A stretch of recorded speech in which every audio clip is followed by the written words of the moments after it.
तीन वादे की कहानी। तीन वादे। एक समय की बात है। आदित्य नाम का एक व्यक्ति रहता था। एक दिन वह जंगल में भ्रमण कर रहा था और उसे बहुत प्यास लगी। वह जंगल में पानी की तलाश में गया। उसने पानी से भरा हुआ एक कुआं देखा। वह पानी पीने के लिए कुएं के पास गया, लेकिन वह आश्चर्यचकित रह गया जब उसने कुएं के अंदर एक आदमी, एक सांप और एक बाघ को फंसा देखा। तीनों ने आदित्य से मदद की गुहार लगाई और उसे नुकसान न पहुंचाने का वादा किया। आदित्य सांप और बाघ को बाहर निकालने से थोड़ा डर रहा था, क्योंकि उसे लगा कि बाहर आने के बाद वे उसे मार सकते हैं। लेकिन बाघ और सांप ने उसे आश्वासन दिया और वादा किया कि वे उसे नहीं मारेंगे।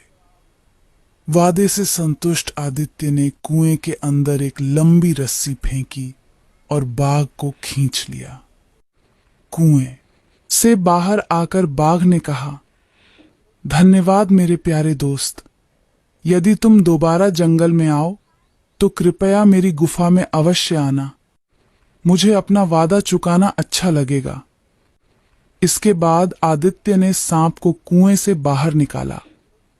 सांप ने बाहर आकर कहा, मेरे प्रिय मित्र, मैं आपकी किसी भी समय मदद करने का वादा करता हूं। बस मेरा नाम पुकारो और मैं तुम्हारी मदद के लिए आऊंगा। आखिरकार उसने इंसान को कुएं से बाहर निकाला। कुएं से बाहर आने के बाद उस आदमी ने आदित्य को धन्यवाद दिया और कहा कि वह एक सुनार है और जरूरत पड़ने पर किसी भी समय उसकी मदद करेगा। तीन नए दोस्त बनाकर आदित्य बहुत खुश हुआ और जंगल से बाहर चला गया। कुछ साल बीत गए और आदित्य फिर से उसी जंगल से गुजर रहा था। उसने अपने पुराने मित्र बाघ से मिलने का निश्चय किया। आदित्य को अपनी मान में देखकर बाघ बहुत खुश हुआ। बाघ ने गर्मजोशी और प्यार से आदित्य का स्वागत किया और उसे पीने के लिए ताजे फल और पानी दिया। बाद में बाघ ने उसे बहुमूल्य रत्नों से मढ़े सोने के आभूषण दिए। आदित्य ने आभूषण को सुनार के पास ले जाने और उससे सोने के सिक्के बनाने का फैसला किया। आदित्य सुनार के यहां पहुंचा। सुनार उसे पाकर खुश हुआ और उसका गर्मजोशी से स्वागत किया। आदित्य ने सुनार को अपनी बाघ यात्रा के बारे में बताया और बाघ से मिले उपहार के बारे में भी बताया। उसने सुनार को सोने के आभूषण दिखाए और सोने के बिस्किट बनाने को कहा। सोने के आभूषणों को देखकर सुनार हैरान रह गया, क्योंकि उसने राजा के छोटे भाई के लिए आभूषण स्वयं डिजाइन और बनाए थे। छोटा भाई लापता हो गया था।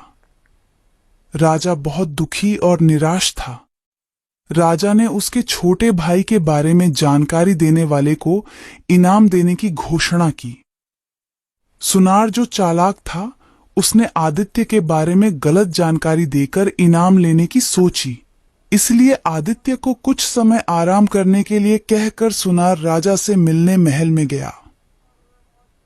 सुनार ने राजा को सोने के आभूषण दिखाए और कहा कि उसे अपराधी मिल गया है। राजा ने सैनिकों को आदेश दिया कि अपराधी को तुरंत पकड़कर महल में लाया जाए। आदित्य जो कुछ भी नहीं जानता था, गिरफ्तार होने से स्तब्ध था। राजा ने आदित्य से कोई भी कारण सुनने से इनकार कर दिया और उसे जेल भेज दिया। समझ नहीं आ रहा था कि क्या किया जाए। आदित्य ने जोर से सांप का नाम पुकारा। सांप तुरंत जेल में घुस गया और पूछा, कैसे हो मेरे मित्र? आप जेल में क्यों हैं? बेचारे आदित्य ने सांप को पूरी कहानी सुनाई और उससे मदद मांगी। सांप ने आदित्य की मदद करने का वादा किया और उसके कानों में एक योजना फुसफुसाई। अगले दिन सुबह रानी को सांप द्वारा काटे जाने की खबर पूरे गांव में फैल गई। रानी बेहोश रहीं। अच्छे अच्छे डॉक्टर भी कुछ न कर सके। रानी का स्वास्थ्य धीरे धीरे बिगड़ता जा रहा था। राजा ने रानी की जान बचाने वाले को इनाम देने की घोषणा की। जेल में बंद आदित्य ने सैनिकों को बुलाया और उन्हें बताया कि वह रानी की जान बचा सकता है, लेकिन एक शर्त पर। राजा ने तुरंत आदित्य को बुलाया और उससे अपनी पत्नी को बचाने के लिए कहा। आदित्य ने कहा कि जब वह रानी का इलाज कर रहे हों तो किसी को भी कमरे में प्रवेश नहीं करना चाहिए। राजा ने तदनुसार पहरेदारों को निर्देश दिया कि कमरे में आदित्य के अलावा कोई भी मौजूद न रहे। वह रानी के कमरे में दाखिल हुआ और सांप का नाम फुसफुसाकर बोला। सांप ने तुरंत आकर रानी के शरीर से जहर निकाल लिया। रानी उठी और राजा को बुलाया। उसे स्वस्थ देखकर राजा बहुत खुश हुआ और आदित्य से पूछा कि उसे इनाम में क्या चाहिए। तब आदित्य ने कहा, हे राजन, मुझे कोई इनाम नहीं चाहिए। मैं तो सिर्फ यह चाहता हूं कि आप मेरी कहानी सुने। आदित्य ने सारी घटना राजा को बताई। राजा को समझ आ गया कि उसकी कोई गलती नहीं है और उसने उसकी जेल की सजा रद्द कर दी।